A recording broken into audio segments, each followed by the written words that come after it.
नमस्कार। संस्कृत ज्ञान मंजरी में मैं डॉक्टर किरण कालिया आप सभी का हार्दिक स्वागत करता हूं।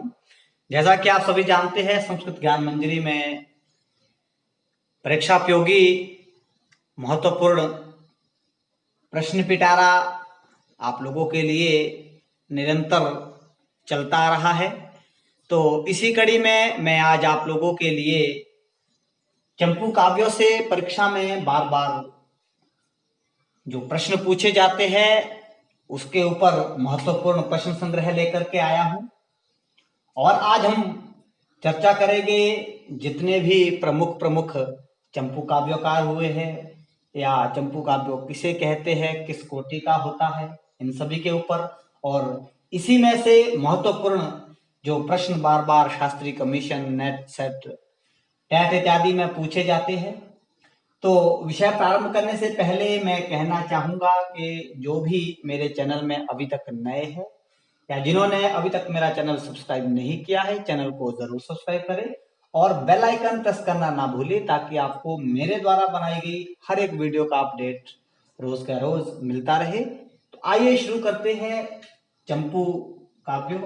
सबसे पहले बात की जाए कि चंपू काव्य क्या होता है, तो यह जानना बहुत ही आवश्यक है, क्योंकि कई बारी परीक्षा में किसी भी जो विषय की परिभाषा होती है, जो मुख्य विषय होता है, उसके ऊपर ही प्रश्न पूछा जाता है।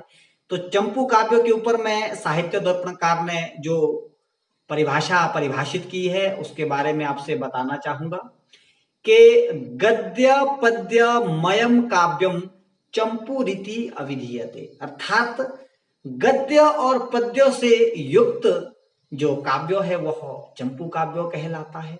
आप इसको बिल्कुल सरल शब्दों में समझने के लिए इस प्रकार से भी कह सकते हैं कि जिस साहित्यिक रचना में गद्य भी हो और पद्य भी हो, इस प्रकार की गद्य एवं पद्यमयी मिश्रित जो रचना है उसे चंपू काव्यों की संज्ञा दी जाती है। तो चंपू काव्यकारों में सबसे प्रसिद्ध जो नाम आता है वो है त्रिविक्रम भट्ट जी। त्रिविक्रम भट्ट जी के बारे में अगर बात की जाए तो इनके पितामह का नाम श्रीधर था। अगर इनके पिता की बात की जाए तो इनके पिता का नाम देवादित्य था, कहीं पर नेमादित्य भी प्राप्त होता है। फिर आगे बात करते हैं इनकी रचना की, तो इनके दो बहुत ही प्रसिद्ध नल चंपू और मदालसा चंपू नामक ग्रंथ उपलब्ध होते हैं, जिसमें से त्रिविक्रम भट्ट का जो नल चंपू है वह चंपू काव्यों में सर्वोत्कृष्ट प्राचीन रचना मानी जाती है। नल चंपू में 7 उच्छ्वास है, ये परीक्षा में बार बार पूछा जाता है। 7 उच्छ्वासों में वर्णित नल चंपू त्रिविक्रम भट्ट के द्वारा ही विरचित है। इनके अगर समय की बात की जाए त्रिविक्रम भट्ट जी के, तो 915 ईस्वी अर्थात 10वीं शताब्दी का पूर्वार्ध माना जाता है। और नल चंपू नामक जो इन्होंने ग्रंथ लिखा है इसमें नल एवं दमयंती के प्रेम संदर्भ की या प्रणय संदर्भ की कथा का वर्णन किया गया है। बात की जाए उपाधि की, तो त्रिविक्रम भट्ट जी को इनकी अनूठी प्रकार की कल्पना एवं रचना के कारण यमुना त्रिविक्रम कहा जाता है। ये बहुत ही प्रश्नव्य प्रश्न है कि त्रिविक्रम भट्ट की उपाधि यमुना त्रिविक्रम है। बात करते हैं अगले चंपू काव्यकारों में हरिश्चंद्र जी की। हरिश्चंद्र जी जैन कवि है, बहुत ही प्रश्नव्य है, ये नोट कीजिएगा, ये जैनिज्म कवि है और इन्होंने जीवनधर नाम का चंपू काव्य लिखा है। इनका समय 10वीं शताब्दी में माना जाता है। फिर बात करें अगले जैनिज्म कवि सोमदेव सूरी की, तो सोमदेव सूरी ने यशस तिलक चंपू काव्य लिखा है। इसी कड़ी में आगे चलते हैं, बात करते हैं भोजराज की। तो भोजराज ने रामायण चंपू नामक चंपू काव्य ग्रंथ लिखा है और यह जो ग्रंथ है वैदर्भी रीति में वर्णित है। तो ये बिल्कुल संक्षिप्त जानकारी मैं आप लोगों से साझा कर रहा हूं। परीक्षा की दृष्टि से बहुत ही महत्वपूर्ण है। इसी कड़ी में आगे चलते हैं, बात करते हैं अभिनव कालिदास की। तो अभिनव कालिदास जी का समय 11वीं शताब्दी में माना जाता है और इनका जो ग्रंथ है वह भागवत चंपू कहा जाता है। और इस भागवत चंपू में 6 अध्याय है, जिसमें कि भागवत की कथा ही 6 अध्यायों में वर्णित की गई है। इसके साथ मैं कहना चाहूंगा कि जो अगले चंपू काव्यकार है, शोडुल है, उनकी रचना को कहीं पर कथा साहित्यिक ग्रंथों की श्रेणी में भी रखा जाता है और कहीं पर चंपू काव्यकारों की श्रेणी में भी उनको गिना जाता है।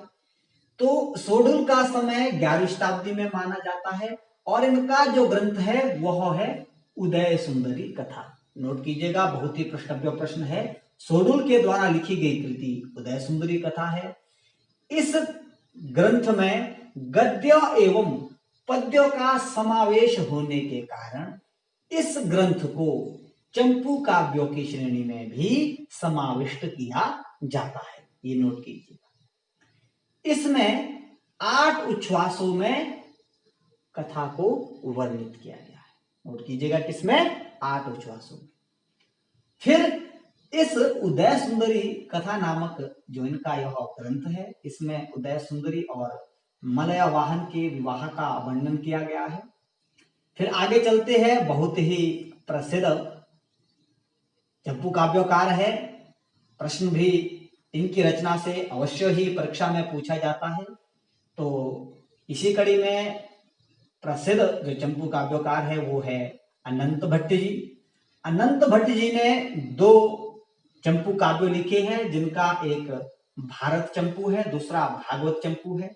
इनका भागवत चंपू तो अनुपलब्ध है, लेकिन भारत चंपू की अगर बात की जाए या चंपू भारत भी कहीं पर यह नाम देखने को मिलता है, तो यह ग्रंथ 12 स्तबकों में वर्णित किया गया है।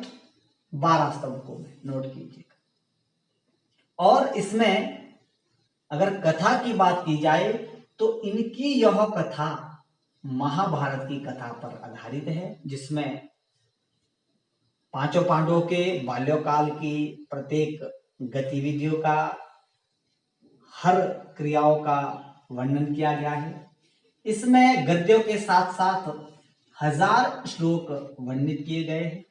समय की बात की जाए तो इनका समय 15वीं शताब्दी, क्षमा कीजिएगा, 1500 ईस्वी के आसपास माना जाता है। फिर अगले चंपू काव्यकारों में गणना की जाती है कवि कर्णपुर की। ये नोट कीजिएगा, कवि कर्णपुर। कवि कर्णपुर का मूल जो नाम था वो था परमानंद दास। नोट कीजिएगा, कवि कर्णपुर का मूल नाम परमानंद दास था। और इनकी अगर उपाधि की बात की जाए, बहुत ही प्रश्नव्य प्रश्न है, तो कवि कर्णपुर की उपाधि थी चैतन्य महाप्रभु। तो अब आप समझ ही गए होंगे चैतन्य महाप्रभु का नाम क्या है? कवि कर्णपुर। और मूल नाम है उनका परमानंद दास।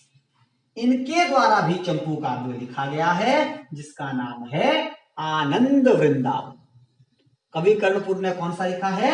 आनंद वृंदावन। और यह 12 स्तबकों में वर्णित है। कितने स्तबकों में है? 12 स्तबकों। फिर बात करें अगर अगले चंपू काव्यकार देवज्ञ सूरि की, तो देवज्ञ सूरि जी ने भी नृसिंह नाम का चंपू काव्य लिखा है। फिर इसी कड़ी में मैं आपसे बताना चाहूंगा, भारत चंपू के ऊपर मतभेद देखने को मिलता है। अलग अलग चंपू काव्यकारों के द्वारा भारत चंपू लिखा गया है, तो नाम एक है लेकिन ग्रंथ के रचयिता भिन्न भिन्न है। ये बात आप बिल्कुल स्पष्टतः जान ले। तो राज चूड़ामणि दीक्षित जी जो चंपू काव्यकार है, उनके द्वारा भी भारत चंपू नामक ग्रंथ लिखा गया है और उपलब्ध भी होता है यत्र तत्र। फिर इसके साथ मैं आपको बताना चाहूंगा शेष कृष्ण। शेष कृष्ण जी ने भी पारिजात हरण नामक चंपू काव्य लिखा है। तो ये चंपू काव्यों के ऊपर बिल्कुल संक्षिप्त और बहुत ही महत्वपूर्ण प्रश्न संग्रह का पिटारा मैंने आप लोगों के समक्ष रखा। आशा करता हूं आज के इस विषय से आप सभी लाभान्वित हुए हो। तो नए विषय के साथ फिर मिलेंगे, तब तक के लिए नमस्कार।